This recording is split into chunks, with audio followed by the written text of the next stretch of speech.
speaking with you right now, the reason why Attorney Tomasio told me to look at my phone is there are really threats to me right now. Dahil baka noon hindi alam ng iba ang ibang hawak ko maliban sa Cabral files. Ang lumabas na sa media ay tip of the iceberg po lamang.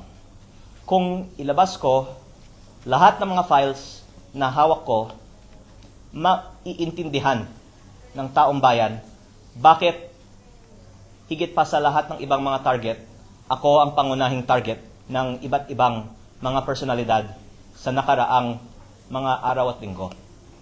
At the more na inaatake ako, the more na nakikita ng taong bayan na tila may dahilan na nais ng iba na patahimikin ako, marami pong mga natatamaan sa mga Blue Ribbon Committee hearings na ito. Maraming may gustong hindi na matuloy ang mga Blue Ribbon Committee hearings na ito. At despite all of those who would want to keep the truth from the public, the fact na ipinagpapatuloy pa ni Senate President Pro Tempore Ping Lacson ang mga Blue Ribbon Committee hearings ay isang gandang patunay na seryoso ang ating gobyerno, lalong-lalo po ang Senado sa leadership po ni Senate President Pro Tempore Ping Lacson para lumabas ang katotohanan sa paggamit ng pondo ng bayan. May nakuha kong mga files mula sa DPWH last year. Marami ng mga nagsabi sa aking ina, and in some cases pati sa akin, na gagawan ako ng mga kaso kung ilalabas ko ang mga files na ito. At para sa sarili kong kapakanan, tumahimik na lang po ako. Ngayon, ang alam ng publiko tungkol sa files sa DPWH at tungkol sa mga DPWH projects ay tip of the iceberg po lamang. The public only knows the tip of the iceberg in terms of the projects currently being investigated by the DPWH.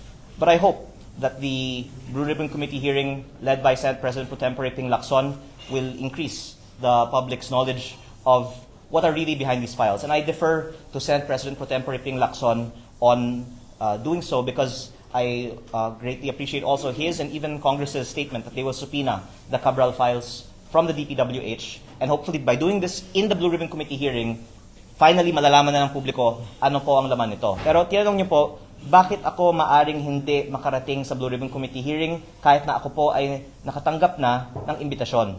Dahil marami nga pong nagsasabi na huwag kang magsalita at baka kung ano pang mangyari sa iyo. Kaya ang mga files na hawak ko ay nasa mga USB. At kung may mangyari man sa akin, lalabas ang buong files na hawak ko. Kaya makakaasa po ang publiko na malalaman nila ang katotohanan patungkol sa budget ng DPWH at sa mga proyekto ng DPWH kahit may mangyari sa akin. Pero kaya ko po sinabi na hindi ako sigurado na makakarating ako sa Blue Ribbon Committee hearing dahil kung babasehan ko po sa mga ipinarating na sa akin at sa aking ina, hindi ko po alam kung ano po ang mangyayari sa akin bago mag-Blue Ribbon Committee hearing. Opo, sir, hindi naman po ibig sabihin that you need to seek permission from the House leadership or the Speaker? Hindi po. Basta ako po ay may imbitasyon. Basta ako po ay hindi patahimikin, nais ko pong dumalo sa Blue Ribbon Committee hearing. Sir, can you please clarify the information that you are still the Vice Chair of the Board of Solar Philippines? Ako po ay may-ari ng Solar Philippines. Kaya ang kumpanyang itinutukoy, una, yung Solar para sa Bayan, at pangalawa po, ang SP New Energy Corporation, hindi po ang Solar Philippines. Ang Solar Philippines Power Project Holdings Inc.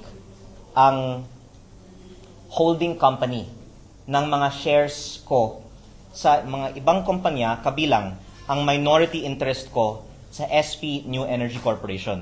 Ako po ay walang management involvement sa SP New Energy Corporation at I believe may komunikasyon ang SP New Energy Corporation sa DOE.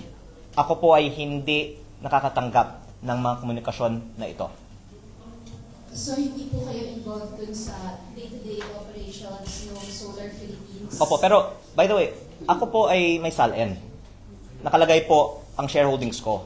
At ang SP New Energy Corporation din naman po ay publicly listed company sa Philippine Stock Exchange. Kaya consistent with our advocacy for transparency, nilalabas naman po natin ang aking mga ownership interests sa mga kumpanyang ito.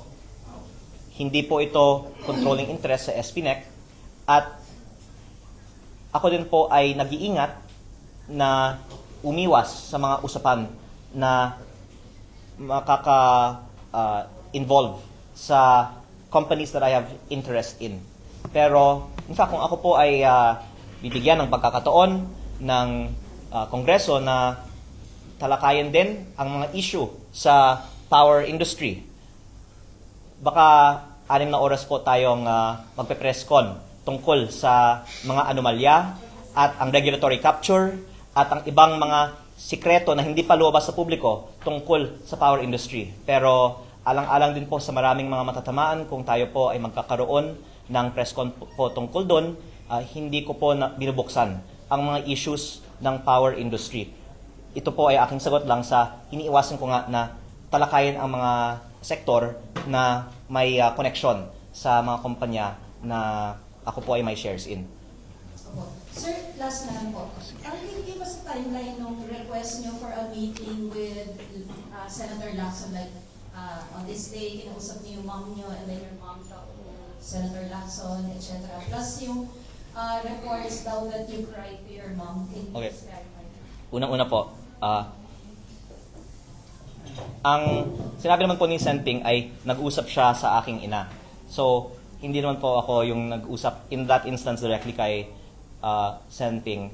At hindi po totoo na umiyak ako sa aking ina. Baka mas totoo po na ang aking ina yung umiyak. Pero ang sinabi naman po ni Senting sa kanyang press briefing ng isang araw ay ako po ay dumadaing sa aking ina. Kung bakit ako ang inaatake kung si Senting din po ay may marami naman din binubunyag. At unang-una dahil si Senting kasi naman ay very senior and highly respected member of the Senate at very well-prepared siya sa kanyang mga binubunyag. Yung unang nabanggit ni Senting ay ang karamihan ng mga miyembro ng 19th Congress ay may mga insertion. Nung nabanggit niya yun, maraming mga nagalit, pero yun ay totoo. Kaya saludo po ako sa kanya, kahit po maraming mga natamaan, sinabi niya ang totoo. Tapos nabanggit din niya na at least 5 cabinet secretaries and even some undersecretaries have allocables. This is in the Cabral files. I am corroborating what Senator Ping Lacson has said. And yun po ang konteksto bakit sinabi ko sa aking ina, bakit ako ang inaatake pero si Senting hindi. Kasi syempre, lahat ng mga tao takot kay Senting eh. Kaya ang isa naman na nabanggit ni Senting sa kanyang press briefing, which I'm thankful for his example, is nung siya naman po ay nagsimula din, marami naman din po ang mga umatake sa kanya, pero he persisted and I gain inspiration from his example. But hindi po karakter ko na umiyak sa aking ina. Baka umiyak ako sa mga interviews nyo kasi ang mga katanungan ay tungkol sa aking ina. Dahil actually, yung ikinalulungkot ko ay the fact na yung aking ina ay nasa stress dahil sa akin. At ang payo niya sa akin ay, ang ganda-ganda naman po ng aking buhay, bakit ko kailangan na magsalita pa tungkol dito? Alam nyo, kabaliktaran nga ang sinasabi ni Yusek Claire Castro na gumawa ako ng pera sa mga transaksyon sa gobyerno. Yung ginagawa ko ngayon ay wala akong financial benefit. Malaki ang nawawalan sa akin financially dahil dito. Pero ang sana nakikita ng publiko, ang importante sa akin, ay hindi ang sarili kong kapakanan o financial interest, kung hindi ang paglalabas ng katotohanan. Pero ang dahilan po na nalulungkot ako ay dahil maraming kumakausap sa aking ina at nasistress siya at pinapayuhan niya ako na tumahimik na lang.